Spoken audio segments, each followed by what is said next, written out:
G'day folks and welcome to another episode of Encounters Down Under.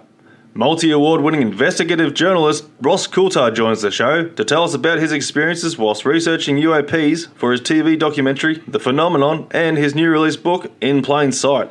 So please welcome to the show, Ross Coultart. G'day, how are you, Ant? Good, mate, and yourself? I'm very well, very, very well. Oh, that's great, mate. This is my first time on your show, and I have to admit I haven't listened to it before, but I will be. Oh, mate, by all means, I'll do. The more people, the better for me. That way we can sort of we get more people out there and, sort of getting a bit of a realisation of what things are actually going around there. So tell me a little bit about your audience. Are a lot of them people who've seen things? Yes, I believe that a lot of them are, or people that are actually curious, they have either seen something or they might have something that is reasonably questionable, then they sort of come to us and sort of, ask the question, is this a UFO or is it something that could have been mistaken as a UFO? And everyone's got different opinions, and that's the biggest thing we want. We want people's opinions and what they think it could be. There are a few things there where people sort of mistaken things for misidentification, such as like a lens flare, or they see the Venus in the sky or the International Space Station going across. But, that's basically pretty much what we're all about. See something in the sky that's a bit weird, then by all means they come forward and tell us about what they've seen. But, what about yourself? I've never seen anything. I've never seen a UAP or a UFO. I've got plenty of friends who have. I've been present when Damien Knott, for example, the Australian cinematographer who films the phenomenon quite often, has recorded really interesting anomalous material. And I guess, though, as a sort of an objective journalist, I'm not really too fussed about that because for my purposes, what I'm interested in is the fact that we're now in an era where there's a paradigm shift where for years, people like yourself who claim to have seen things in the sky have been told you're crazy or you're mistaken. Yeah. Basically, it's weather phenomena. It's anomalous misidentifications of aircraft. You're just confused. It's a lenticular cloud. And the reality is it's never made a huge amount of sense to me as a journalist because over the years I've seen videos and photographs and witness reports coming into news media organisations, and there's a consistency to them and a reliability to the veracity of the witnesses that makes me have cause for pause. And I've always wanted to do a dig. I've always wanted to have the time to sit back and go, okay, what's this UAP? What's this UFO thing all about? And I went into it very, very skeptical, thinking what I was going to find was that maybe our military was testing American technology, or maybe what we see in America all the time is American aerospace technology. And the interesting thing about it is the more I go down the rabbit hole, the more I'm persuaded that it's definitely not American, Russian or Chinese technology. It's technology that's far beyond what we have or what is known. And frankly, even though it's a controversial thing to assert, there are people telling me from within defense departments, from inside intelligence services, that we need to seriously consider the possibility that there is some form of intelligence that is engaging with humanity that is not known to humanity. And I'm not excluding the possibility, by the way, that it's not still human. And I'm also not excluding the possibility that it's intraterrestrial rather than extraterrestrial. Yeah. Maybe it's always been here. Maybe we're the interlopers. But I think I've been privileged. I've used my curiosity. I've spoken to an enormous number of people, hundreds of people in very senior positions in some cases in foreign governments. And they admit to me that this is a real phenomenon. And whenever I get lambasted by debunkers, there was one little twerp called Jason Colavito who took a swipe at me on Twitter today, and I just ignore them. because the reality is they're irrelevant to the debate, because what infuriates them, I think, is that the Pentagon, the US Defense Department, has now admitted that this is real. That's right. It's admitted that there really is a mystery. And so we're in entirely new territory at the moment, and it's quite fascinating because in many ways the debate has gone through a quantum leap. We're no longer arguing about whether it's misidentifications of things in the sky. That's not plausible. And in many ways, as Michio Kaku, the commentator in the United States, has said, the onus of proof is fast falling onto the debunkers and the skeptics, because the evidence now is overwhelming that there is a real phenomenon. And frankly, we in the media have dropped the ball in not taking it seriously for the last 76 years. Yeah, see, I've even seen reporters there where they're even taking the mickey out of people. They were telling their experiences, and even the media hasn't taken it seriously. Yeah, that's true. The media generally has a default position of ridicule, of stigma and taboo attached to the subject of UAPs. And it's interesting because I think a lot of us in the media have glibly accepted that for a while. We've gone, oh, yeah, well, that's normal. We should treat UFOs with skepticism. And we should. I mean, I think you would agree with that, and so would your listeners. Absolutely. But what we shouldn't do is we shouldn't greet it with ridicule.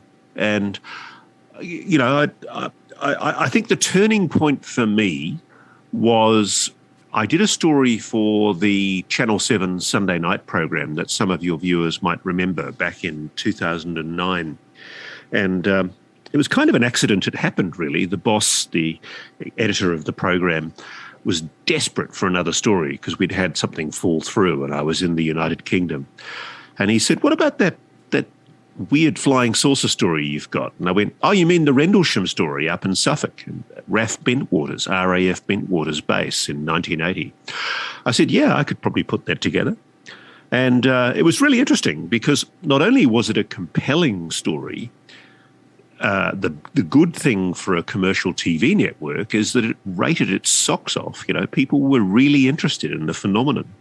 And we were absolutely swamped for weeks afterwards with people contacting us saying that they'd seen things and they were excited that finally there was a mainstream media outlet that was actually engaging with this issue in a non-sensationalized way. Yeah, that would have been amazing. And, it really was. It was quite extraordinary. At one stage, the Channel 7 reception were telling me, we used to, in the good old days when you had phone operators who would answer the phones for the network, they were telling me they were getting so many calls they couldn't deal with the other calls that the TV network needed, and so I was a bit annoying for them for a while because there was just so much information coming in the door. But what blew me away was there were people all over Australia. We'd done a story that dwelt in particular on the sightings of black triangles all over Western Europe and the United Kingdom. And there was a night of the black triangles in 1983 that we focused on over Wales. And there was an RAF pilot, a British Air Force pilot, who told us how he'd chased one of these objects and seen a craft, a solid metallic object that was tracked on radar.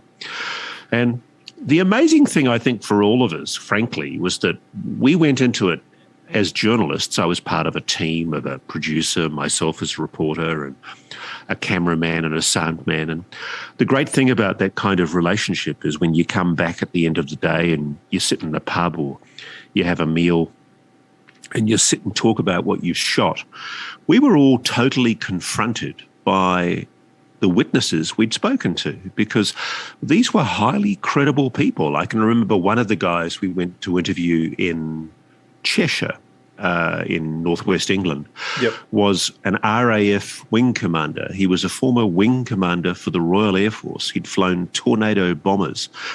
And this guy was oozing credibility, but he was happy to tell us over a beer in a Cheshire pub that he'd seen a metallic, ovoid, slightly spherical object tracking at thousands of kilometres an hour on his radar. and that he'd seen the thing before it went out of sight. And it changed his life completely. And as I often find when I talk to people, it really does. It changes people's lives. And it's infuriating, I think, because I think there is still a stigma in the media. There is still ridicule attached to the subject. And I frankly don't think that's justified. And I think it's time that the media started engaging seriously with the phenomenon, because whatever it is, okay, there are a few fraudsters and there are a few pranksters, but by and by, it's real. Yeah, absolutely. It's amazing because these things are seen worldwide by all the public. Everything's going on, and people are reporting these things, and still never got taken seriously. Which is, yeah, like you're saying. It's funny. I did an interview with a Spanish newspaper 2 or 3 days ago, and they sent me the PDF of the final article that went into their newspaper. And I spoke to the editor this evening, and he told me that they have been absolutely swamped with people interested to hear more, relating their experiences, talking about events that they've never spoken about before. And it's fascinating because I knew that would happen. And when I made my documentary, the UFO phenomenon that, by the way, anybody can watch on YouTube, it's on the Channel 7 Spotlight section on YouTube, the UFO phenomenon. And when I made that film, I kind of had a hunch that it was going to be popular, but it's gone through several iterations now on YouTube because we keep on having technical issues. But basically, we're well into the 4 to 5 million views now, which is quite extraordinary for a public affairs television program. And I'm getting messages from all over the world. I've had Russians, Chinese, French, Germans, Italians, Spaniards, Brits, Americans, lots of Americans, Canadians, people from all over the world are sending me their experiences, That's including incredible. Original video, original photographs of what they've seen. And I feel an enormous responsibility, frankly, to do justice to what people are sharing with me. But at last count, I think I had over 20,000, I say it again, 20,000 emails and messages in my servers. That's and mind-blowing. I just can't keep up. No, I imagine every you need morning, some secretary. My wife actually has been offering, but she... I've said to her, but you wouldn't know which ones to take seriously and which not. But, you know, the reality is I try and go through each individual one, but it's very, very hard. Very time-consuming, especially away from your day job. Yeah, well, I mean, I'm privileged because at the moment I'm freelancing as a journalist. I've written this book, and so I'm publicising my book, which is called In Plain Sight, an investigation into UFOs and impossible science. And the publicity tour for the book's still ongoing. I've just been doing all the promotions for the UK and doing an awful lot of British podcast interviews, and I'm now starting the American interviews because the American version of the book's coming out in about 2 or 3 weeks. Oh, that's awesome. And already there's a huge volume of interest. And to be honest with you, I'm kind of a little bit embarrassed by it, to be honest, because I don't see myself as a ufologist. I'm not an activist UFO researcher. I'm just a journalist. I'm somebody who's taking the phenomenon seriously, as we should. Yeah. And the thing that I think has surprised a lot of people is I'm engaging with it like I would engage with any story, which is to take it seriously and to look for data and to weigh that data and then to assess it.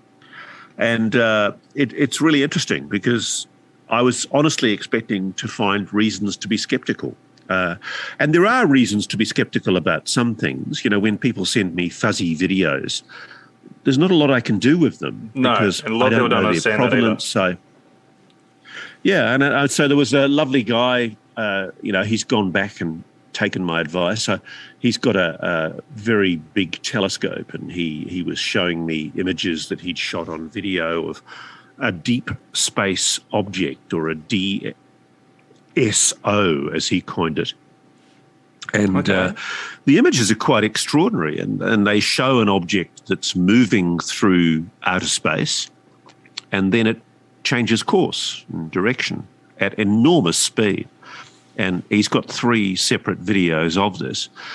And he said, "What do you advise I do with it?" And I said, "Well, look, whatever happens, it's really not evidence per se, because, you know, the only way to really determine the provenance would be to have like an independent witness with you when you're shooting them, and to have the position in space independently verified by somebody, and then, if you like, to have a chain of evidence on the data, on the video." But I said, you know, the least you could do is go away and figure out, are there any satellites or known space vehicles from this planet that are in that area of space, and you know, are there asteroids or any other space objects that might explain the phenomenon? And so he's gone away to do that. Yep. But the reality is, as you and I both know, fuzzy, blurry pictures of objects are never really going to prove anything. No, unfortunately. Neither is witness evidence.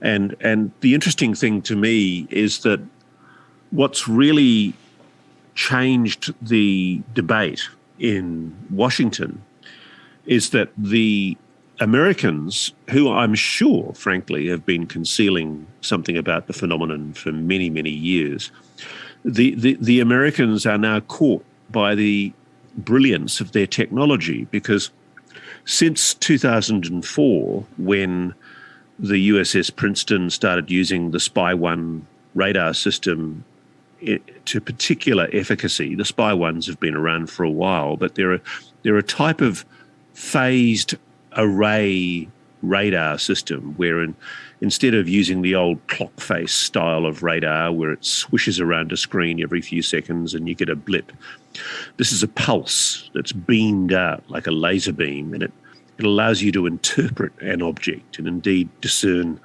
a whole lot of information about it that you would not normally be able to discern with a standard radar return. Yeah, I think that's one that gives like a 3D imaging, isn't it? It's incredible. I've seen in classified controlled container situations, I've seen what they can actually do. And you can pretty much, with the combined sensor systems that they have on the F-18 jets these days, and particularly on the E-2 Hawkeyes and also on the guided missile destroyer, the USS Princeton, that was operating in 2004, you can literally see the rivets. I mean, it's quite extraordinary. And the computer database tells you, before you've even thought about it, what craft it is. You know, is it a Russian MiG? Is it a Sukhoi? You know, what is it? And the interesting thing that day is that the databases that were on the USS Nimitz, the USS Princeton, and every other ship in the carrier battle group that was operating off Baja, California in 2004, when the USS Nimitz, the supercarrier, was doing its warm-ups for the Middle East, nothing could tell them on their computer systems what these objects were. And I can tell you, it's quite freaky to talk to somebody like Kevin Day, who was the senior chief in the US Navy, who was responsible for monitoring the combat weapons system on board the USS Princeton.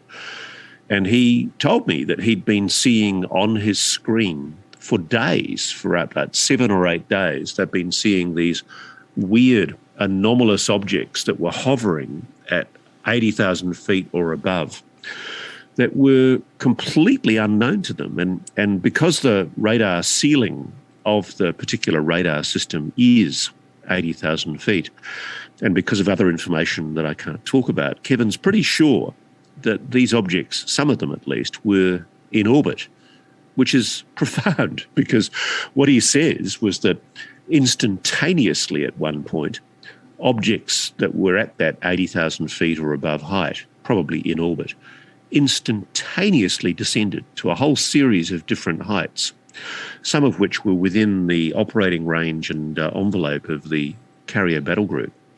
And that was the turning point, because he could then scan them with his radar and he could see they were real. They weren't some optical illusion. They weren't some anomalous atmospheric phenomenon, some lenticular cloud or some a radar signal that was a misidentification. Or a computer glitch at least. Yeah, and this is the thing. This is why we're now in this new scenario. And I think in many ways, it's kind of reluctantly that the United States military is being dragged, kicking and screaming, I think, into an admission of what we suspect, I know, has been going on for probably 75, 76 years. Yeah. You know, an admission that this genuinely is a mystery. You know, there really is a mystery. And the United States Pentagon, the Department of Defense, has admitted this formally in a report to Congress, that out of 144 specific sightings incidents since 2004, I don't know why they chose that date, but I suspect they've got their reasons, 143, like all but one, were unexplained. And these are sightings where prosaic explanations have, in the main, been excluded. So it's not drones, it's not weather balloons, it's not anomalous atmospheric phenomena. You know, there's nothing known to human science which can adequately explain what it is that these US Navy pilots have been seeing. And that's the shift.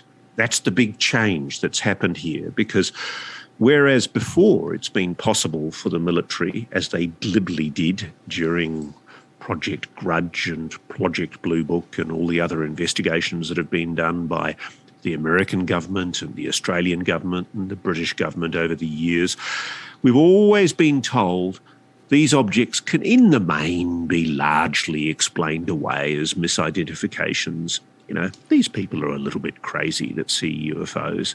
You know, they're all Fruit Loops. And in the main, it can all be adequately explained, and most importantly at all, it's no threat to national security. Well, the steaming train of US Navy sightings hit that arrogant assumption for 6 earlier this year, because all of a sudden the US military formally admitted, and this seems to have been ignored by most of the skeptics, the US military formally admitted that it could not explain 143 out of 144 of these sightings. And more importantly, the other concession it made was a complete backflip to what's been asserted by all militaries in the Western Alliance since the end of Project Blue Book in 1969.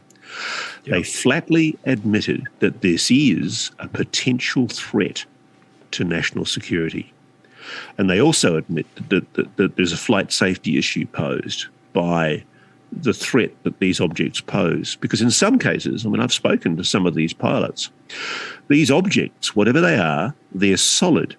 And in one case, I've spoken to the people involved, there were 2 fighter planes flying probably no more than 30 to 50 feet apart at high altitude. And all of a sudden, one of these objects zooms between them at hypersonic speeds, almost instantaneous movement. If it had hit one of those planes, those young men would be dead. Oh, it would have been catastrophic. So there is a flight.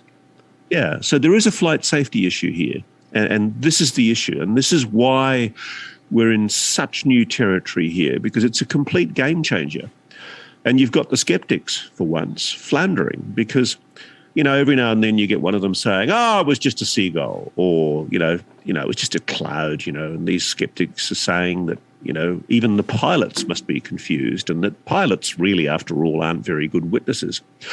But what they're ignoring, and this is what I've had briefings about from people in a very senior position in the US military, what they're ignoring is that these individual witness sightings by human eyeballs are corroborated by multiple independent radar and at-FLIR imaging and optical sensor systems, the most sophisticated sensor systems on the planet.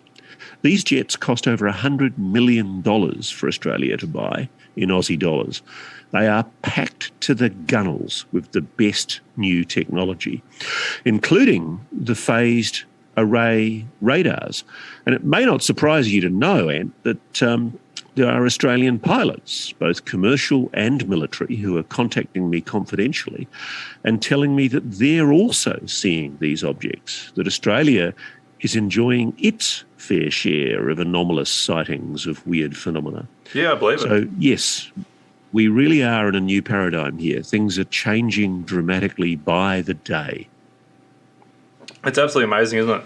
It's this massive breakthrough now that we've finally come through, and it's finally getting taken seriously, which we've all been asking for so many years now, and finally got it. But my biggest issue is like we've got the footage there from the military there with the Nimitz, the Tic Tac, and the Go Fast and all sorts of stuff.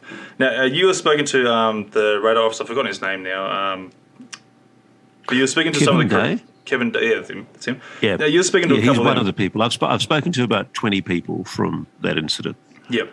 Okay, so can you explain to me with that, because my biggest issue with this is like they've only given us about 30 seconds worth of clips here and there, but where's the rest of the clips? Where's the whole scenario? Where's that brief?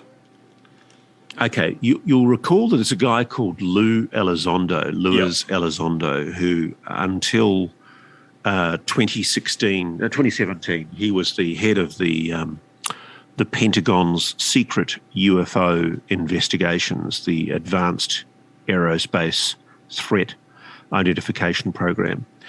And Elizondo's kind of like a spook from central casting. He's a former counterintelligence officer in the US military, and he's served in Afghanistan with Australian Special Forces. They all know him really well, and they vouched for him as a man of high integrity and great repute. And he basically has told me in interview that there are many other videos that he's been privy to, but which, under the terms of his security oath, he's not allowed to disclose. But when I said to him, you know, are there other videos which, if people saw them, would just blow people's socks off? And he said yes. And more recently, in fact, just in the last few days at a conference in San Marino in Italy, Luz admitted that some of these videos are so sharp that in the detail of these objects, if they had rivets, you would see the rivets, but they don't. Well, look so, forward to seeing that you're footage talking then. here about it. Yeah, well, I don't know if you're ever going to. There's a delicate game here, and I'll tell you what I think is going on. One of the things that people will see if they watch my documentary and read my book is that this crazy investigative journalist, that's me, is actually taking seriously the phenomenon of so-called crash retrievals. And the reason I'm doing that, when I say crash retrievals, I'm talking about retrieved non-Earth, non-human spacecraft of some kind. Yeah.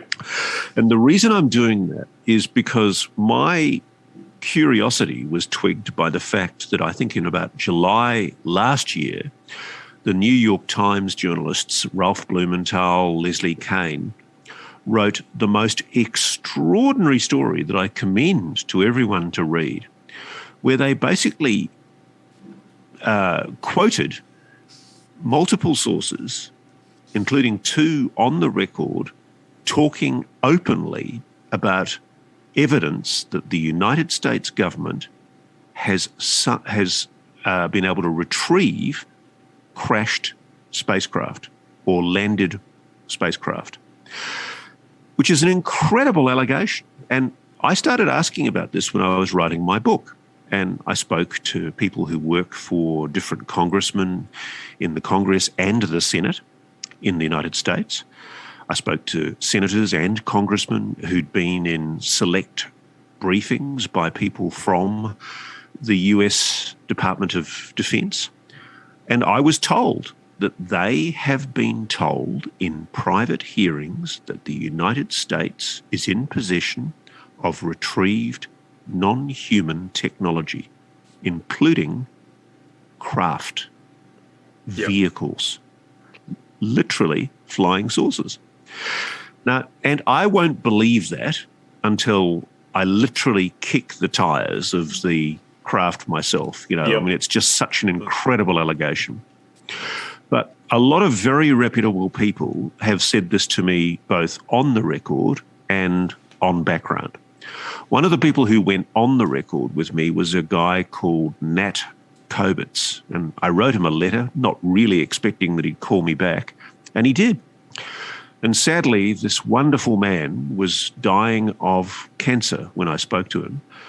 But he was formerly the chief geek for the US Navy. He was the director of science and technology development for the US Navy, which is a very senior executive position in the US Navy. He was like their chief boffin. And I asked him, after we got to know each other over a few months, I said, Nat, were you ever read into a crash retrieval program, i.e. crash retrieval of alien spacecraft? And you know what he said? Yes. He said yes. And then he said, but I was never read out of it, and so there's not a lot I can tell you. You know what I mean by read? Basically, what he's talking about is he was given the security briefing that allowed him to be told about this particular program, this particular project. And so I asked him, did you see any alien spacecraft in the possession of the United States? And he said no. So I was a bit disappointed. But then he told me how on one occasion after he left the Navy, because he was an expert in a particular type of welding that's called electron beam welding, EBW, he was approached by the US Navy because of his security classification and flown to the legendary Wright-Patterson Air Force Base, which is the home of what used to be called the Foreign Technology Division. It's where America keeps all the secret technology that it's recovered from other countries around the world. And apocryphally, it's also the place where allegedly there's a car park of UFOs. Now, of course, I don't know that for sure, but, basically it's long been rumoured that Wright-Patterson is the place where you go to find the Roswell parts and other retrieved materials. Basically the new Area 51. Is it too much? Yeah. So is it too much of a coincidence that Nat Kobitz told me that he was flown to the Foreign Technology Division of the Wright-Patterson Air Force Base, taken underground, and he was shown what he described to me as a large piece of bonded metals of two different types that looked to him like part of a bulkhead from some kind of craft. And he said it was incredibly light. And when he was asked to look at this metal, he was asked to assess whether it could have been bonded using the technology that he was very familiar with, electron beam welding. And he adduced that there was no way that it could have been, because when he looked at it at a molecular level, at an atomic level through a microscope, he was able to see that whatever this was, it was bonded at the atomic level. Wow. Somehow, two different metals had been bonded. And so he had the feeling that what he was looking at was something that was, quote, not of this world. But because he was a scientist, he was very measured and very cautious. He would never say to me that what he was holding in his hands was an alien technology. But I suspect that he suspected that it was. Yeah, you'd be very sus on that, wouldn't you? You would. You would. Oh, so many questions. And, geez. It's amazing, eh? They're just the technology these, beings or whatever they are that have well over and truly over us, and we still sort of haven't developed anywhere near that yet. Well, you say beings. One of the things I really want to emphasize is I'm not saying that this is alien life. I'm not saying that because I just don't know. And that might sound like a cop-out, but I think it's really important to limit ourselves to what we know. So what do we know?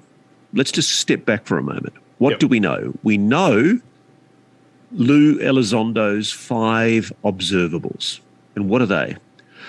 We know that there is a genuine mystery that has been acknowledged by the United States Department of Defense officially, that there are objects maneuvering in our skies, and we also know privately in our oceans and also in orbit, that are doing hypersonic speeds, tens of thousands of kilometres an hour. In the case of the USS Nimitz incident, I think it was about 166,000 miles an hour.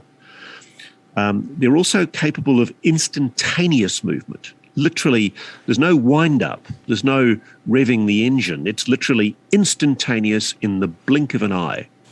Yeah. What it's also capable of is being able to adjust course without changing velocity, which is incredibly important because, as you'd know, any aircraft sustains G-forces when it turns.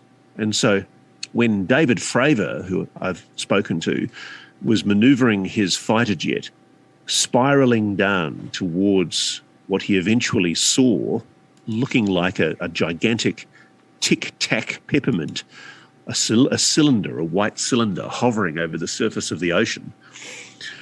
He was spiraling down. He couldn't just instantaneously move from 28,000 feet where he was to the surface of the ocean. He had to take his craft down very slowly because even the top fighter jets in the world, like an F-18, an F-22 or an F-35, they fall apart if you go beyond about 17 G-forces. But more importantly, the human body, even when wearing a G-suit, can only really sustain about 9 or 10 Gs before passing out. Yeah. And the objects that were seen on the USS Nimitz that day, guess what G-forces they were pulling? They were pulling up to 12,000 Gs. That's the estimated G-forces. That's incredible. Any human being that sustained that kind of G-force would literally be soup. Yeah. The craft that they were flying in would literally just disintegrate. You know, there's no way a plane could sustain that kind of G-force. Oh, absolutely not. So you've got an incredible technology capable of extraordinary speeds and maneuvers. And what's fascinating is this is official. This is admitted. I've spoken to US Defense Department officials who've admitted that this is real. There's also creepier stuff about the phenomenon. It's capable of extraordinary stealth. It's able to hide itself instantaneously, to literally disguise itself from a radar, to literally make itself disappear. Stealth technology, the likes of which, actual invisibility that we just don't have. It's also transmedium. These objects have been seen coming in and out of water and moving under the surface of the ocean at quite literally hundreds of knots. I've spoken to submariners, both from our Navy, the Australian Navy, and also from foreign navies, who've told me how these objects have actually been recorded moving at hundreds of knots underwater. And these objects have also, when we're talking about transmedium, they've also been detected in space. I've spoken to people who've seen data that shows these objects coming from deep space and moving in front of what are called the DSP satellites, the Defence Support Program satellites, that the United States uses as an early warning system to warn the United States military of impending nuclear attack or ballistic missile attack. And these satellites that are actually recorded from sites here in Australia, like Pine Gap, they are seeing objects not just moving across the satellite data sensors, they are also changing velocity. They are clearly intelligently controlled. They're changing course direction. So you've got transmedium vehicles moving in and out of our atmosphere, in and out of our oceans. That's another one of the 5 observables.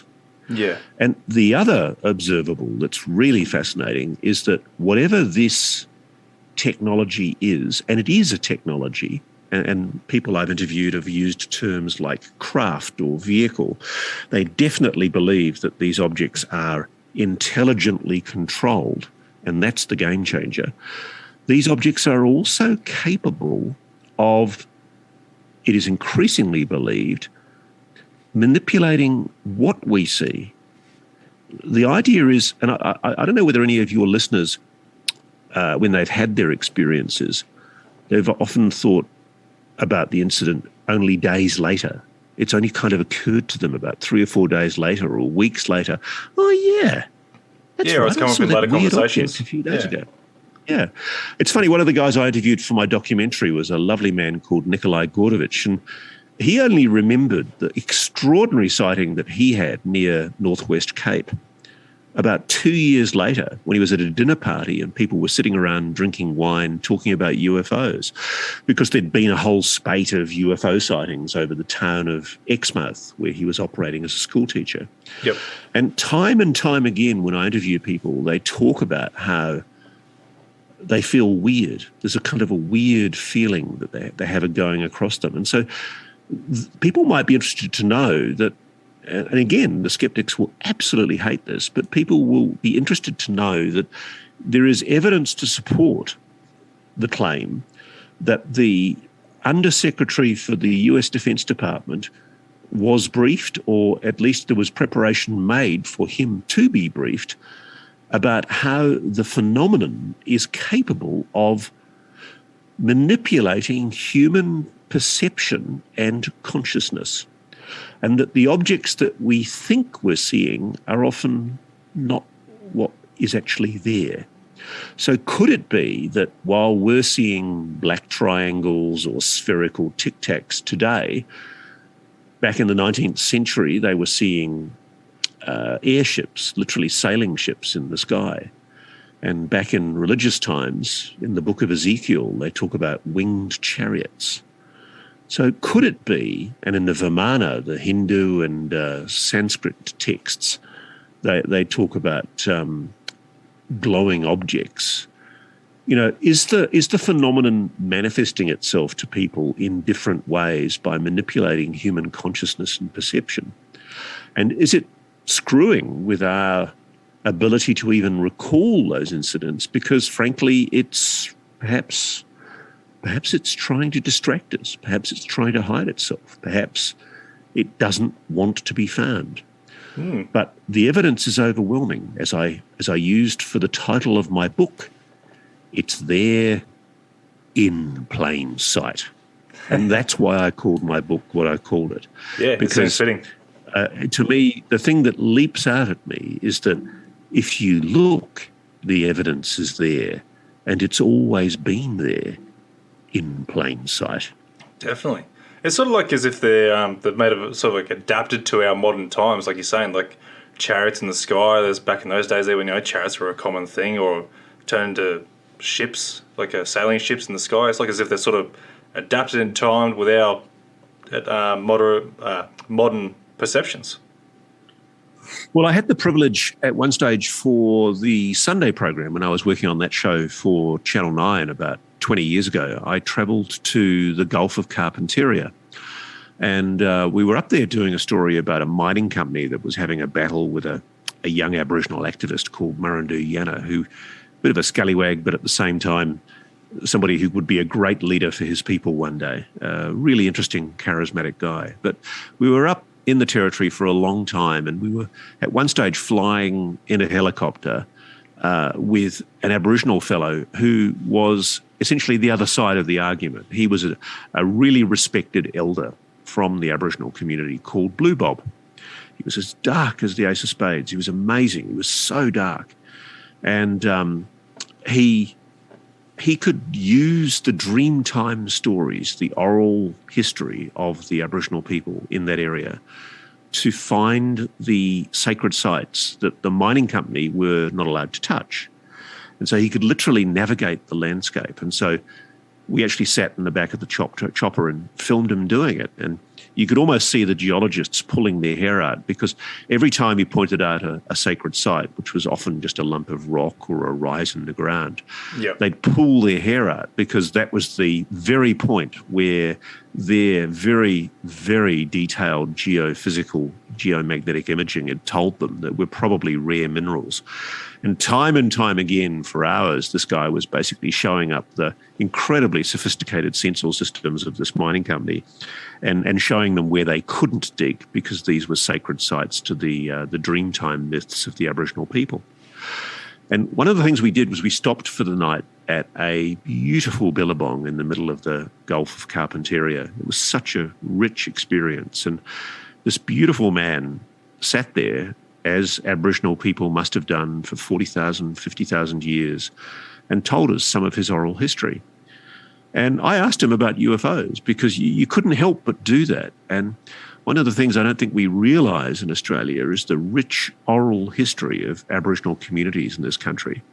Because we're literally sitting there under this beautiful starlit sky. It's just literally an absolute billiard table of stars just pouring their light over us.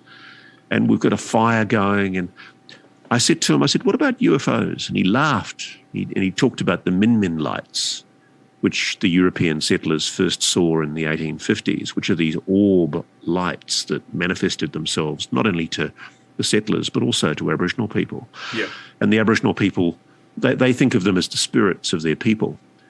And he also then started talking about the Wandjina and the Wandjina people. And these are these beautiful images that you often see in Aboriginal rock art of humanoid figures with, well, if you like, kind of like a helmet around their head. And they're on rock art all over Australia, and they are very much part of the Dreamtime mythology. And when I say mythology, I don't mean to discredit it. I mean the stories, and some of which are true, most of which are true. And often, as I was saying from the sacred site story I gave you, often far more accurate than our own technology. And he told me that the Wandjina were essentially sky people, and that it was part of the mythology that these humanoids came from the sky. And if you think about it, if we have been visited by an alien species, if they've come down in craft, that kind of account, that kind of description of the sky people, the Wandjina, is probably how it would be recorded in the mythology of a nomadic people with a rich cultural history. Yeah. And I just found it breathtaking to talk to this guy. And, you know, all over the world, it's everywhere. I mean, I've spoken to people in Peru and Chile and El Salvador and Europe and Russia and France. And it's amazing. Everywhere you go, there is this phenomenon of people seeing anomalous, unexplained objects. And how arrogant are we to think that we can just dismiss this phenomenon preemptively by asserting that, well, because there was a strange cloud in the area at the time, that must be the explanation. And indeed, in many ways, I've been taking on some of the skeptics because whilst I don't see myself as a UFO or a UAP activist or advocate, I do think science is often dishonest. I think it's often almost deliberately misleading in the way that it contrives to misinterpret data. You know, when you've got, as you've got at the Westall school sighting, Westall High School, 6th of April 1966, over 200 people, school children, adults, teachers, local market gardeners, they're all looking up in the sky and they see 3 elliptical metallic discs. And the incredible thing is, and this is the thing that was a real turning point for me with that case, it's one of Australia's most important UFO sightings. I'd always assumed that the explanations that had been offered were a government explanation. I'd always assumed that the claims that it was a research balloon were explanations that had been offered up by the government, as often happens. You know, it was a weather balloon. You know, go away, leave us alone. It was a weather balloon. But in fact, I think conspicuously, nobody has ever, from any government agency, despite repeated requests, ever sought to explain what it was that over 200 people saw at the Westall High School on the 6th of April 1966 at around 10:30 in the morning in broad daylight. Yeah, how can you discredit that? Nobody from government has ever sought to explain it. And so the only people who've offered explanations are skeptics who've suggested that because there were American secret testings going on of nuclear radiation over the South Pole using highball balloons, a particular type of high-altitude balloon. That must be it. And look, I found that remotely plausible until I spoke directly to literally dozens of the witnesses. And I suspect if the skeptics did this, they'd feel the same, because when you do speak to these witnesses, it's quite clear they didn't see a balloon. They didn't see a drone. They didn't see an aeroplane. They know the difference between a balloon, a drone, an aeroplane, and whatever it was that they saw. Terry Peck, who I only spoke to just this evening, was a young girl of 12 at Westall School that day, and she saw one of these objects literally hovering and then lowering itself down behind trees in an area of bushland called the Grange. And she was a plucky little thing, and so she jumped the fence against the protestations of the teachers and ran and ran and ran and made it into the bushland. And when she got there, there were two other girls already there. One of them had fainted from shock, and the other one was just staring with her mouth wide open, because there, hovering over the ground in front of Terry and the other girl, was this obvious, mechanical, intelligently controlled craft. And the way Terry tells it, it had purpley lights underneath, flickering underneath. And as she and her friend watched, it raised itself to about 30 or 40 feet in the air.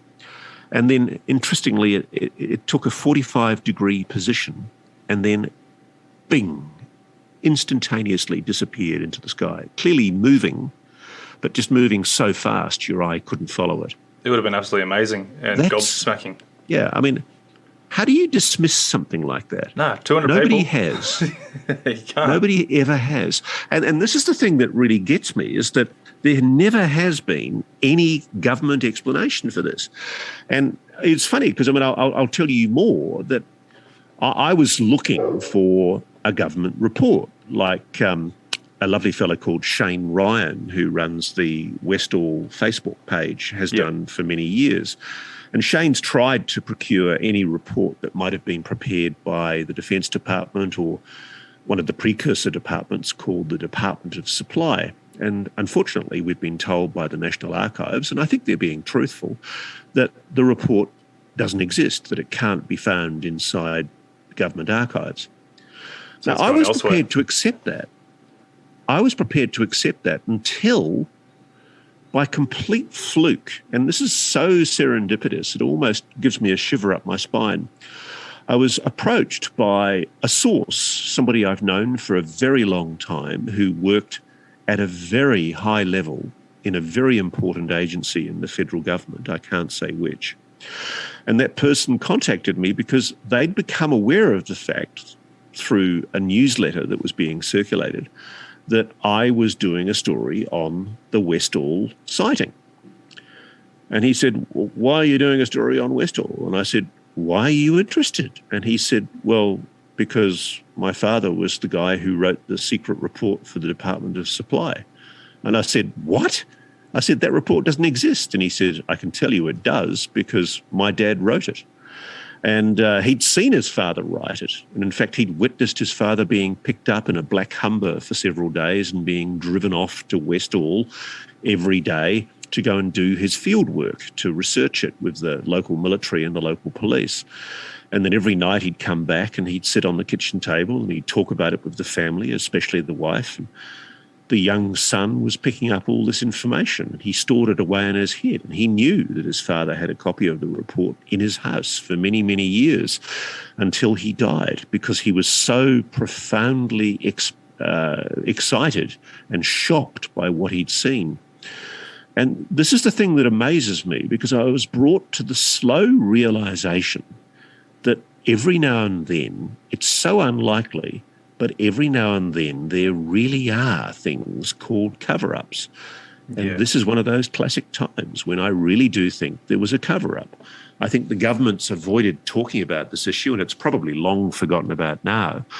But one of the things that really astounded me when we tracked him down was to meet the science teacher who was one of the people on the quadrangle at the school that day in April 1966, a guy called Andrew Greenwood. And 54 years later, Andrew Greenwood told me in interview how he was threatened. He was actually threatened with the loss of his job as a teacher if he continued talking about the Westall sighting. And apparently a man from the Air Force and a man from a civilian agency knocked on his door late one night and basically made a threat that they would say he was a drunk and drinking on the job if he continued publicising the Westall story. Yeah. And so for many, many years he was terrified and he kept quiet about it. But now in his 70s, he's just bolshy about it and very, very angry that somebody from the Australian government 54, 55 years ago tried to threaten him to keep quiet about what he saw. Yeah. I don't know if you, when you were talking to people in regards to the Westall there was a story there, I can't remember where I listened to it to, but one of the girls that touched the craft and she got taken away and disappeared. And the girls went back to the house there. I've investigated that story. I can't tell you why I know what I know, but I can tell you I've investigated that story and I am satisfied that it's a conflation of different stories. And yes, there was a girl who fainted and was taken away in an ambulance, but it had nothing to do with the Westall sighting. And people I know have engaged with that woman, who's now a grown woman, and her family did move out of the area. That's, I'm sure, the other thing you were going to tell me. But there's no conspiracy behind it. I've been able to happily satisfy myself that there is a benign, prosaic explanation for why that young girl disappeared from the school and why she was taken away in an ambulance. Okay, because more to the story, but not more to the story there. The girls reckon they went to the house there to find the girl, see if she was all right or not, but it's a totally different family, and saying that they never lived there. Yeah, again, I've spoken to some of the people that actually went to the house, and the story is somewhat different. Again, as often happens, and this is not in any way to criticise these witnesses, as often happens, his stories get conflated. They get mixed up over the years. And there was a group of girls that went to the young girl's house, not immediately after, but weeks after, and the family had moved, as the family always planned to do. She'd left school and she moved to Queensland, and that's all I can say. Or is it all part of the cover-up? So, no. Look, to be honest with you, I'm very reluctant to assume a cover-up, okay? Yeah. In this case, I do believe there was a cover-up at Westall, but I don't think it was the cover-up that a lot of people are talking about. You know, this young girl, there's a perfectly innocent explanation for why she disappeared from the school, and it's nothing to do with a UFO sighting. Yeah. But there was a girl, and her name is Terry Peck, and I spoke to her as recently as an hour ago. There was a girl who walked into the Grange and literally held her hand up, and she could feel the heat from this metallic craft that was hovering above the ground noiselessly. She could see the purple lights on its underside. That's a really credible sighting, and she's adamant about what she saw. So, we've got to be very, very careful, because, one of the first things I heard was that story about the girl who disappeared from the school shortly after the sighting. And it's one of those kind of stories that takes off like 9/11 conspiracies and, Tower 7 conspiracies. And what I've tried to do as much as possible in my research is chase down those stories. And I've soon discovered and soon learned that there's really nothing to that conspiracy theory. Fair enough. That's not to detract from the fact that there really has been. We don't need to make up conspiracies, because there really was a conspiracy. There really was a cover-up in the Westall story. Just like I assume there was a cover-up in the other issue that I think is an incredibly important sighting, where there's been multiple sightings, is in a place called the Harold E. Holt Naval Communications Station, right up in Northwest Cape in WA, far western WA, literally in the middle of nowhere. It's just on the edge of the outback. There's red dirt blowing through the town. It's on the edge of the Ningaloo Reef, a little town called Exmouth. And it's the scene of a whole series over many decades of anomalous sightings by, quite literally now, I've spoken to probably over 100 people. They're still calling me. people calling me from all over the territory, all over the WA area. They've got their own stories about what they saw in that part of the world. And all of them involve glowing orbs, metallic craft, triangular vehicles, clearly hovering over this very sensitive secret military facility, which interestingly enough has a link to, and I think this is significant, nuclear weapons. It's a facility which has gigantic aerial arrays, VLF, very low frequency arrays. It's like something out of a science fiction movie. You come out of the desert and you're suddenly confronted with these massive aerials going hundreds of meters up into the air, right on the edge of the Indian Ocean. And back in 1966, when this facility was built by the Americans on Australian soil, the public in Australia weren't told a lot about what it was for, but it turns out what it was for was very low frequency is used to communicate with American submarines underwater, American nuclear missile-armed submarines underwater. And in the event of nuclear war, those submarines, which are positioned in the Indian Ocean, would be told by the VLF signals to come slightly closer to the surface where they could receive the command codes for the launch of their nuclear missiles. And so in October 1973, when one of these sightings is recorded in the Australian archives, there was a fireman called Bill Lynn who was locking up the officers' club in this base. He was responsible for keeping the base secure and making sure there were no fire risks. And just on dusk, just at the very moment that sunset was about to arrive, the sky's still very clear. It's still quite bright. And he looks up and he sees a black sphere, a clear, solid, when I say clear, I mean obvious, a solid black sphere hovering over or near the base. And he drew a picture of it. He sat down and he sketched a picture of it on the bonnet of his truck. And he went home and he told his daughter about it, Sue Fallman, who's done an interview with me and still remembers it very vividly today. And he thought he was the only one. And, his file was put into the Defence Archives and stored away in the Australian Defence Archives. But contemporaneously with his sighting, at the same time as his sighting, there was also a probable deputy commander of the base, a lieutenant commander, an American officer at the base, a guy called Moyer or Meyer, also looked up and saw the same object. And both of these gentlemen made a sightings report to the Australian Air Force that was found inside the Defence Department's files. And these are just some of the sightings that have taken place, a whole series of sightings that have taken place over this area that go back over decades that are recorded in Defence Archives. But the October 73 ones were very significant because it was a particular date in October 73 when the Arab-Israeli war was drawing to a close and the world was on the brink of nuclear war. That's one of the few occasions during the Cold War when we came really close to the launch of nuclear missiles, to nuclear Armageddon. And Exmouth in WA would have been at the very centre of that because it was where the command for the submarines lurking in the Indian Ocean would have gone out via those huge aerial arrays.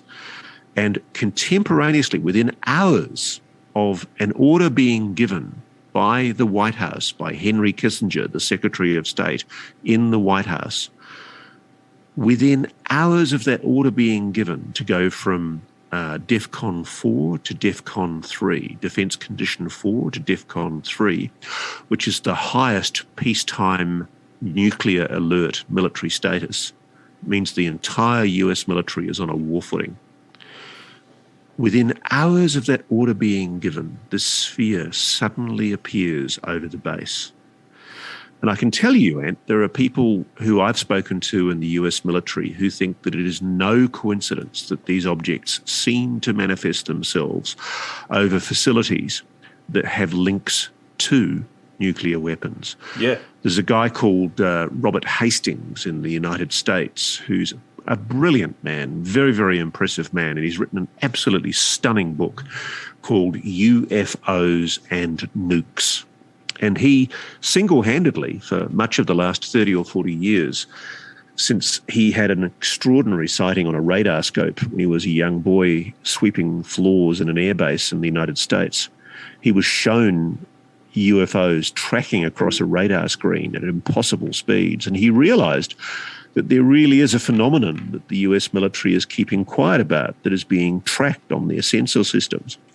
And so he decided to devote much of his life to investigating it. And so he decided to make a specialty of tracking down the men, and indeed these days the women, who work inside the intercontinental ballistic missile nuclear silos and all the facilities associated with nuclear weapons right across the United States. Hundreds of sites where nuclear weapons are stored or where they're ready for launch, sitting in silos, poised for the button to be pushed.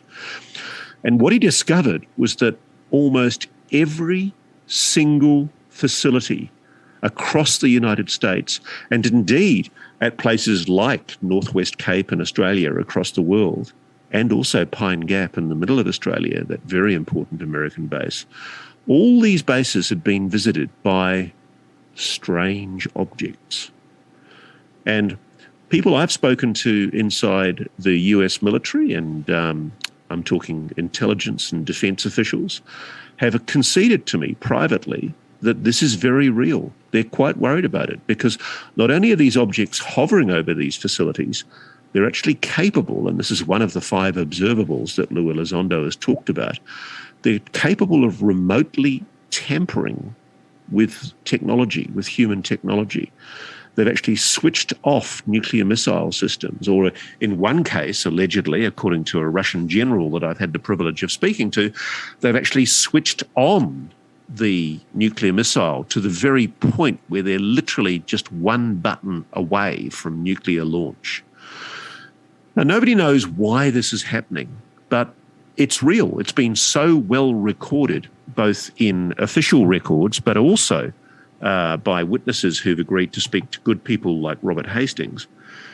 You're left in absolutely no doubt whatsoever that there is a real phenomenon that is being tracked and verified by military agencies, by government investigators, and indeed by private investigators like Robert Hastings. And indeed, I've seen it for myself with facilities here in Australia. I've spoken to witnesses who've seen similar phenomena here in Australia.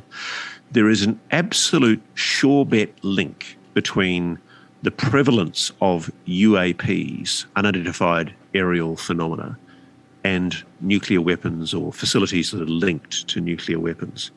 It's no coincidence. Yeah, it's absolutely amazing how, like, we've got to appreciate these people that actually go out and get the effort out there to go and find this information, otherwise we wouldn't know. Yeah, I mean, I think, frankly, one of the things that I think will eventually have to be acknowledged is that there's been an awful lot of work done by UFO researchers that has been unfairly scorned and ridiculed by a lot of the mainstream media and commentators. There are professional trolls and debunkers out there on social media and in certain sections of the media and the scientific establishment who adopt extremely unscientific tones when it comes to addressing the phenomena. They're so inclined to dismiss it. They're not prepared to seriously consider the possibility that, well, what many people are conceding to me inside government agencies is real. We are, I think, on the cusp of a revelation. There is a paradigm shift happening, and it's happening, as paradigm shifts often do, in plain sight, and people aren't noticing it. And it's basically because there is I don't think there's some active conspiracy where there are men in black going around telling editors or executive producers of TV shows or newspapers to shut up. I just think that there's such an effective stigma and taboo that's been attached to the phenomenon that it's impossible for a lot of people in mainstream media to take the phenomenon seriously without putting woo-woo music or X-Files flying saucers on the wall behind them in the newsroom. And I really think mainstream media needs to wake up to itself, because there's an incredible change that's happened here where, you know, you've got the American Department of Defense now formally admitting the phenomenon is real. And that, in many ways, is the beginning of what UFO researchers call disclosure. Yeah, and everyone's been waiting for that disclosure and that full-on, evidence that we want. And that sort of brings me back to my question that I asked you earlier on. Like, did we actually? I don't think we actually got a proper answer out of it. But did you actually find out why we didn't get the full footage or information in regards to that whole scenario with the Nimitz and the? Oh no! As I explained, they're holding back on that information. I mean, the U.S. Defense Department is definitely in possession of videos that, as Lou Elizondo told me, would blow your socks off. You know, he's conceded. Lou's told me he's seen videos that are just absolutely extraordinary. Other witnesses have told me that there are videos of craft, metallic craft, clear as day, flying right beside jet fighter cockpits. Yeah. You know, you're talking about vision that is crystal clear. Now, why is the US government suppressing that information? Which I'm sure they am. Why are they doing that? I just don't know. I could only speculate. I really don't know. I mean, this is the great mystery. We now know for sure that there is active cover-up happening, active suppression of the phenomenon happening. We know that unfair and unjust ridicule and stigma has been attached to the phenomenon now for at least since the end of Project Blue Book, and pretty much for much of the period since the end of World War II. And I suspect, in part, for a lot of the military, it may simply be that they just don't like admitting that they have no bloody idea what it is.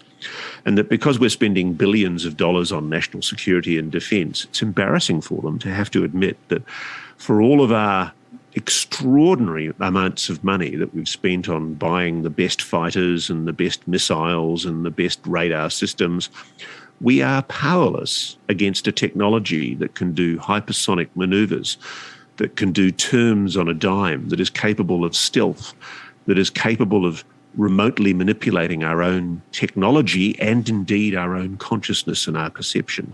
Yeah. And so could it be that it's as simple as they just don't like admitting that this is something that is better than what we've got? No, that's true too.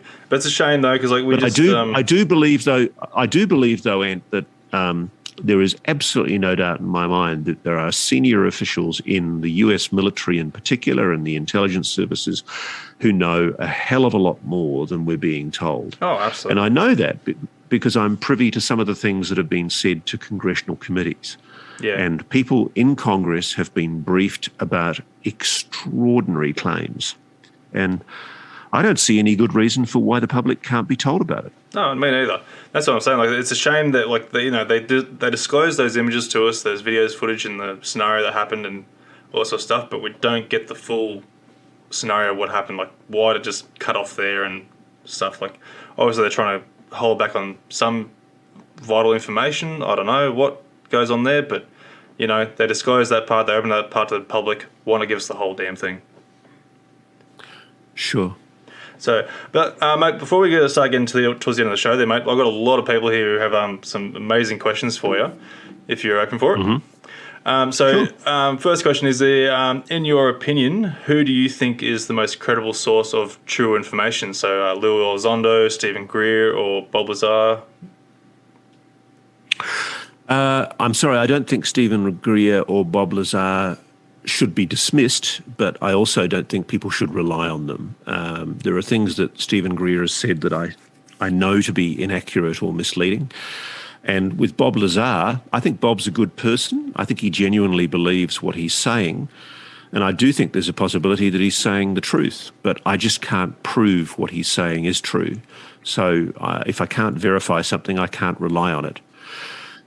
In terms of the most credible people, I think people to watch are Elizondo and Christopher Mellon, the former Deputy Assistant Secretary of Defense in the United States. Lou Elizondo, of course, was the guy who ran the UFO program inside the Pentagon.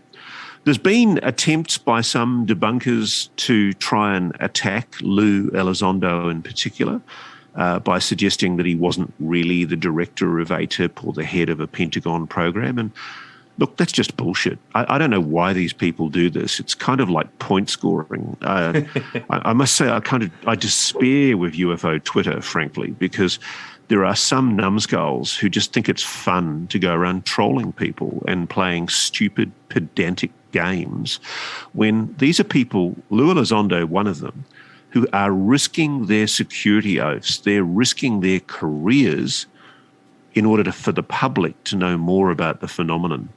These people are heroes. They should be acknowledged as such. Now, that's not to just glibly accept what they say. We should always be sceptical about what anyone says. But I think also the people to watch are, there's meant to be another report coming from the Congress in the next few weeks, which will be a follow-up report to the preliminary UAP task force report.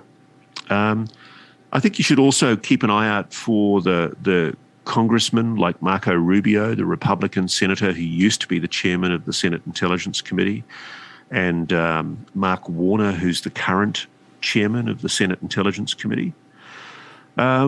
I really respect Robert Hastings, the guy that I referred to in my earlier interview, talking about the book that he wrote, UFOs and Nukes. As for UFO commentators, you know, it's kind of a mixed bag. We've got some great people here in Australia. I really recommend Keith Basterfield. He writes a fantastic blog. He's an elderly gentleman, but he's an absolutely astute observer of breaking issues in UAP research. Paul Dean, another one to watch. There's a guy called Brad Sparks over in Los Angeles who is also really impressive. I follow The Debrief, which is a very good online news magazine that tries to cover this issue. It's patchy. Sometimes it does inconsistent stuff that doesn't make a lot of sense. But another one is Mystery Wire. George Knapp, the Las Vegas, Nevada-based journalist for Channel 8 in Las Vegas, who also has his own online spot called The Mystery Wire. Yeah, I mean, it's very hard to sort of recommend to anyone that there is a sort of a definitive source, because there isn't. What you've got to do is acquire an incredibly skeptical brain and trawl. I mean, I monitor Twitter for UFO, UAP related commentators. There's a really good guy in the US called Joe Murgia who goes under a Twitter tag UFO Joe, and he's good. And look, there's dozens of others. I mean, I'm sure I can keep you busy all day with names of people who I would suggest you listen to. But I hope that gives your listeners a good guide. Yeah, definitely. I've had Paul Dean on the show there. He's an absolute encyclopedia when it comes to this sort of genre. Oh, the man's Amazing a machine. He's incredible. Yeah, he is. So our next question is, what are your thoughts on people experiencing ETs, being visited by them, being taken onto the craft and being experimented on? Pretty simple. I just don't know. I've interviewed a lovely woman called Melinda Leslie very early in my research, who's quite a famous alleged experiencer of what's called a MILAB, a military abduction. Now, she gives a very colourful and detailed account of multiple abductions where she can even allegedly describe the inside of some base where there's, you know, allegedly humans and aliens operating on her and doing things to her. And look, I know it sounds crazy, and part of me wants to go, it is crazy, but I can't. You know, I will never dismiss potential evidence. The problem that I have as a journalist is witness evidence in and of itself, especially when it's making extraordinary claims like that. I look for verification. You know, in the Westall case, for example, there are quite literally hundreds of other witnesses who corroborate what these individual witnesses that I've spoken to have told me. And these people all give a remarkably consistent and clear account of what was seen on the day. And time and time again, the best UFO sightings are the ones where there is that kind of corroboration. So frankly, unless I'm with you in your bedroom when the greys come for you, it's next to impossible for me to verify the veracity of that experience. And if, as we all know, the phenomenon is, according to the US Department of Defense, allegedly capable of manipulating human perception and consciousness, how do we know what that experience is? How do we know it's not disguising something even more sinister? The short answer is a lot of people who are experiencers get the shits with somebody like me because they say, Ross Coultart isn't looking at abductions, he's not looking at people who've had really weird experiences. And I have actually looked at some very weird experiences, but I can only report the ones where I can corroborate them and get independent evidence that I feel adds verification, that gives me a sense that there really is something here that I can have some sense of being able to verify. Yeah, no, it's one of those things that you can't really believe until you experience it yourself.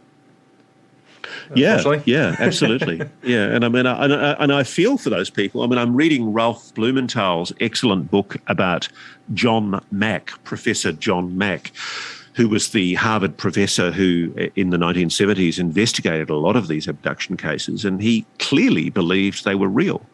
He was genuinely concerned about the experiences that these people were having because some of them were absolutely terrifying. Yeah. And I couldn't think of anything worse than being an experiencer and not having any understanding of what it was that you believe happened to you and then not being taken seriously by anyone. It must be terribly distressing. So my heart goes out to them. Yeah. Been ridiculed, something chronic. But sadly, that's the way it is. And yeah, like I said, one of those things you got to experience till you believe it. So next question is, in your experience and investigations, does all government around the world have a mandated cease disclosure on UFO, UAP, or is there an underlying law, per se, that states that no government can disclose on this matter?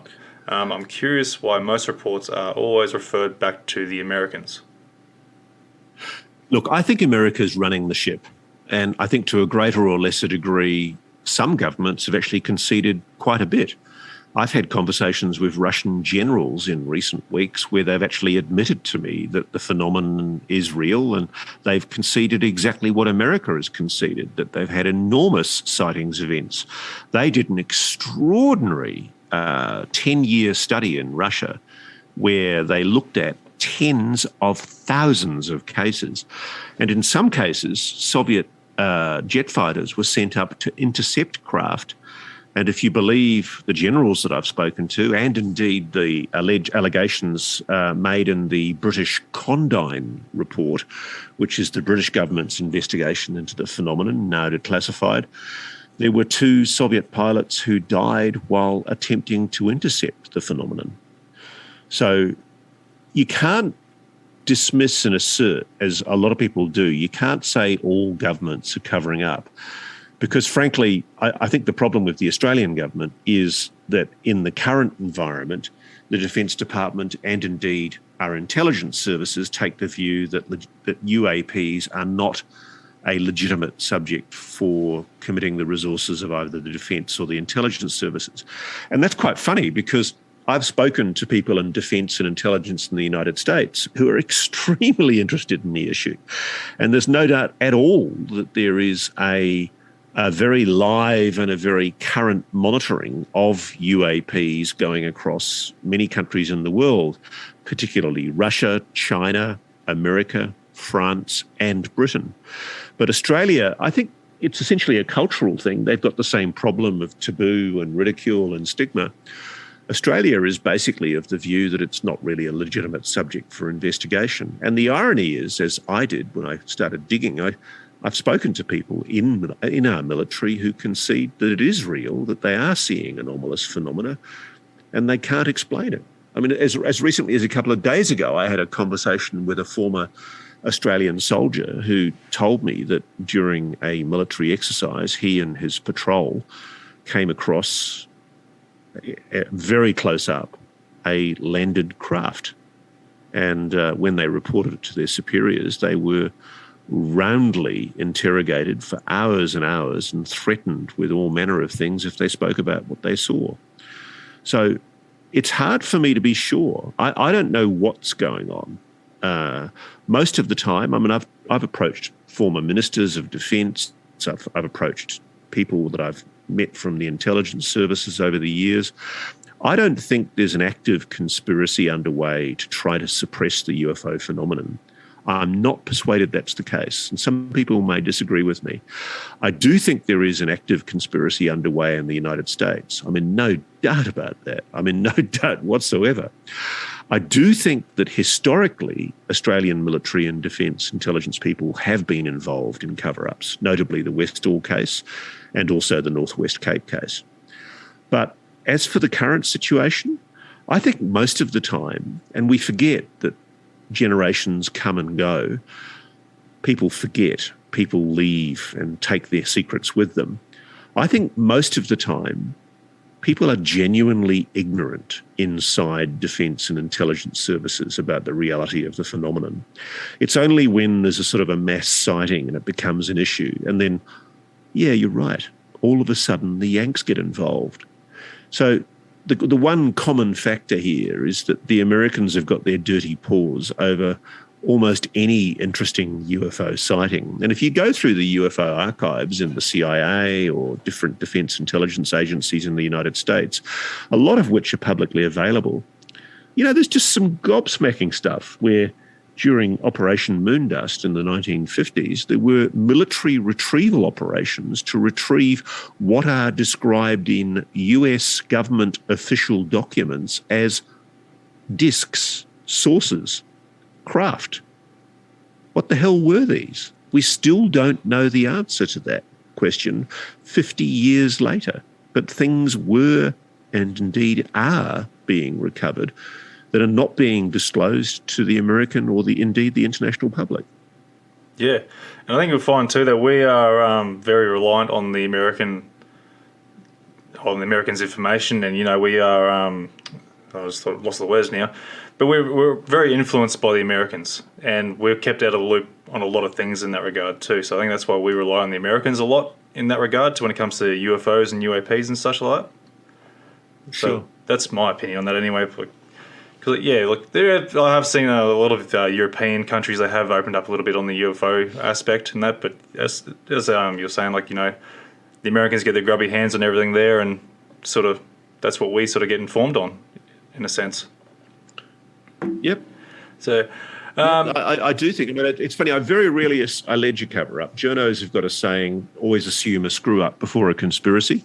Yep. But in this case, I really do think there has been a conspiracy, and I reluctantly came to that conclusion during my research when people openly admitted to me that there was a deliberate effort to suppress the phenomenon. And it's actually manifested in government documents. Yeah. Where, you know, there were recommendations made by officials inside the CIA, the American Central Intelligence Agency, about ways to hide the phenomenon, to disguise discussion about flying saucers from the American public, to suppress the subject matter from public debate. And the way they did this was by ridicule, stigma, scorn. Go figure. Yeah, it's been very effective. Yeah, it really has. It's been incredibly effective. Yeah. This one's probably not something you're going to probably have too many answers on, but I'll ask it anyway. But do you have any insight on the mission to Mars settlement in 2032 from your investigations? And are we likely to meet ETs by then? I have no insights on that whatsoever. Yeah, I didn't think you would. I tell you, I have interviewed Elon Musk for Australia's 60 Minutes. Oh, that would have been amazing. And I'm joking when I say I think he's an alien. He's the most extraordinary human being. Oh, honestly, Joe Rogan said the same thing. He's an extraordinary guy, and I felt privileged to be able to spend time with him because he's a great intellect, and he's got this precocious intelligence. And if anyone's going to pull off a Mars mission, it's him. And I'm as much of a space exploration buff as I am now a UAP researcher. And I'm so excited by what Elon Musk in particular is achieving with his commercialization of space. I've always thought that the best way to lower the costs for NASA is to commercialize space, to put it out to private tender. And all of a sudden, out of left field, you get this clever dick, Elon Musk, who is absolutely brilliant. You know, you have those times where you've been in the company of somebody and you just think to yourself, my goodness, that person is really clever. He's one of those people. You know, it's happened to me very rarely in journalism. But, you know, I was doing an interview with him, and I'll swear 99% of his brain was thinking about something else while he very aptly and carefully answered my questions. You know, he's just got this prodigious intellect and this way of thinking, this very lateral way of thinking that is really clever. Yeah, no, he's absolutely an amazing person, especially like coming up, developing, reusing rockets and such like that. That's incredible. That's a breakthrough for sure. Oh, isn't it exciting? I was watching the most recent landing of the booster from the rocket that took the 3 tourist astronauts up the other day. And it's just awesome to think of that kind of guided technology. You know, it's something the size of a skyscraper landing on a concrete pad, or in some cases on a pad in the middle of the ocean. Yeah. It's a breathtaking achievement. And it is. It's something, interestingly, that public enterprise, government, was never able to achieve.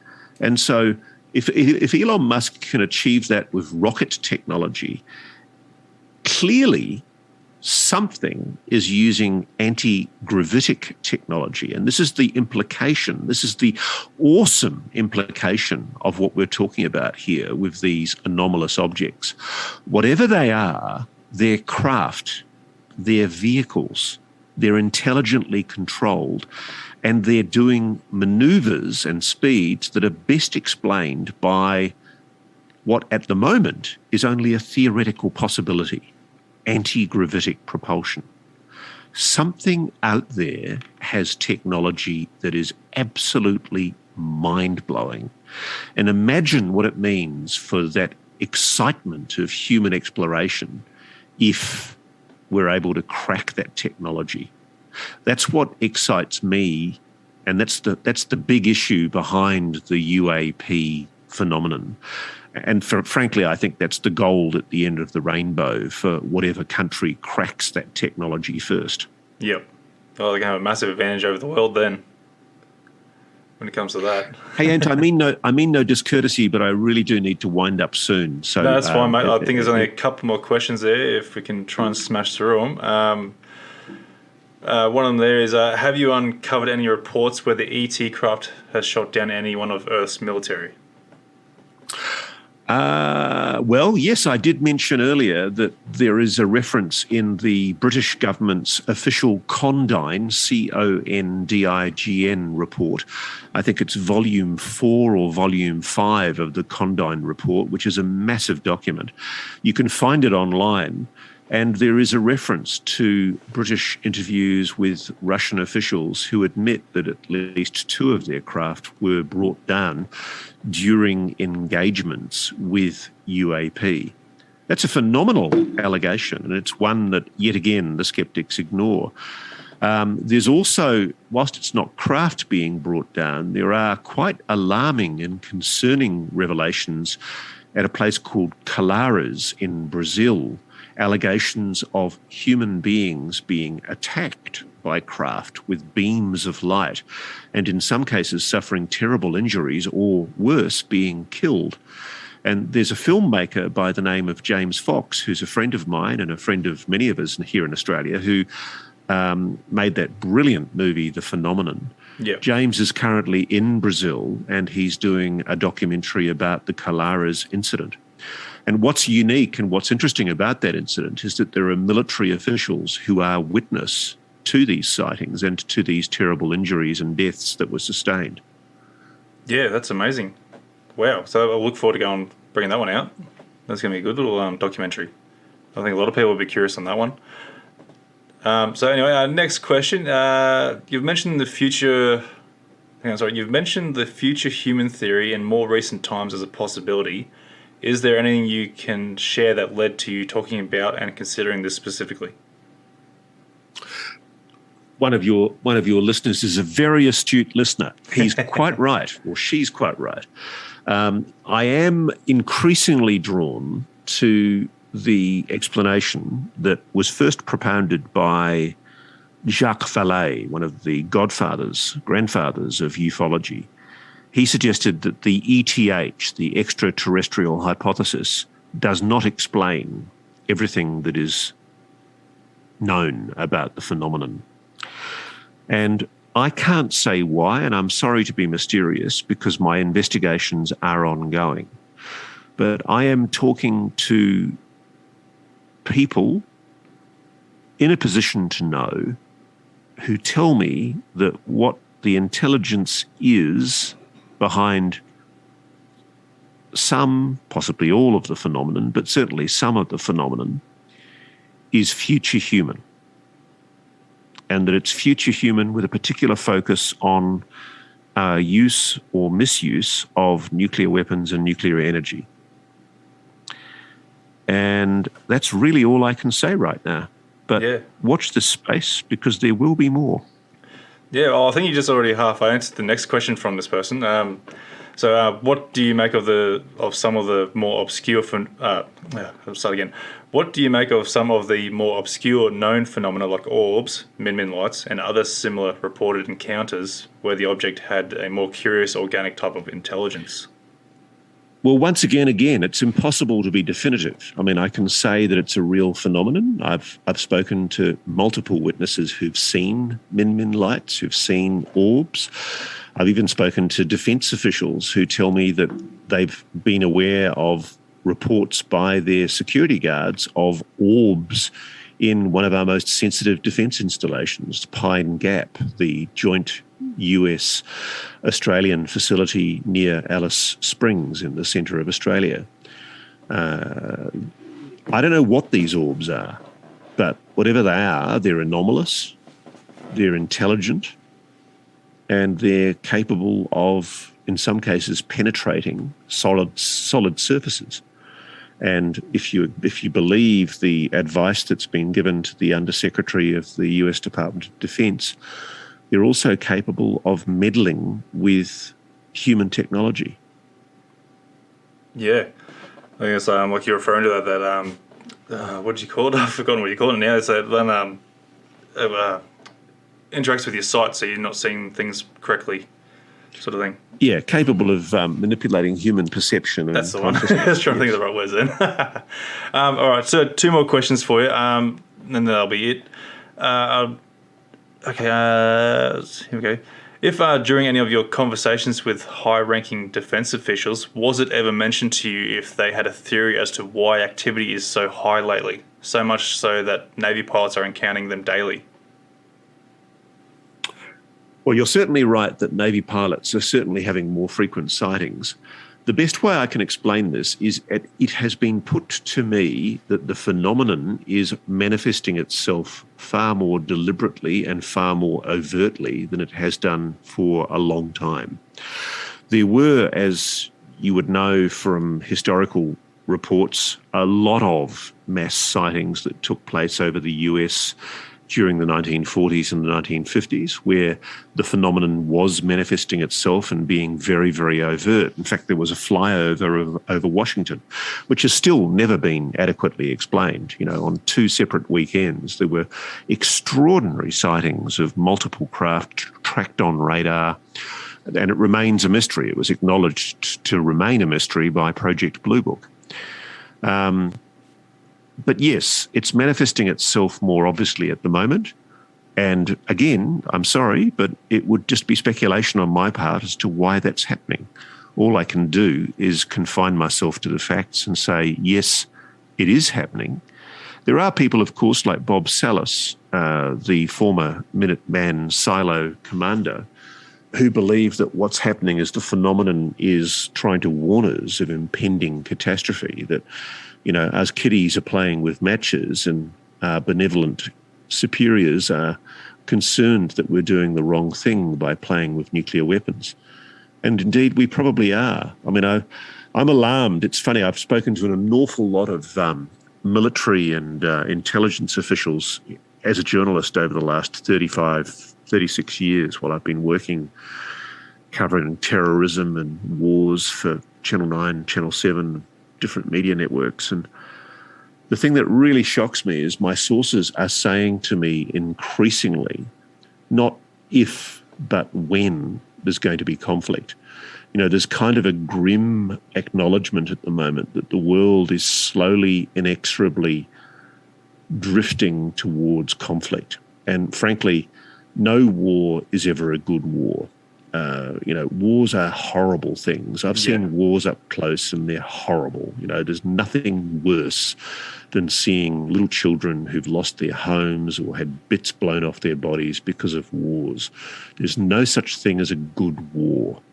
I think the last moral war was the Second World War. But the difficulty we face is that there are people telling me that war is inevitable and a conflagration of some sort is coming. And I hope I'm wrong. I really hope I'm wrong. I've got friends and family who say that I'm excessively pessimistic, but too many people have said too many things to me, especially about an increasingly bellicose China.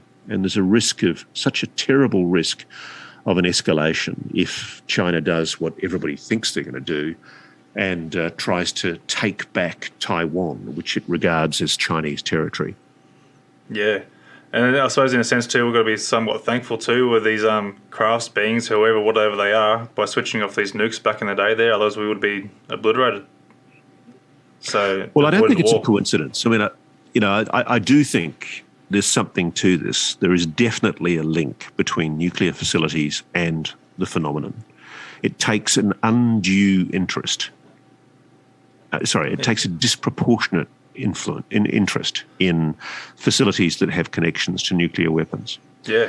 And that's never been explained. And I'm sure, and people have speculated to me from different parts of the world. They've suggested to me that, there's a benevolent intelligence that's trying to discourage us from misusing these weapons. But frankly, mate, I just don't know. I really don't know. I don't have the answer to that question. Yeah.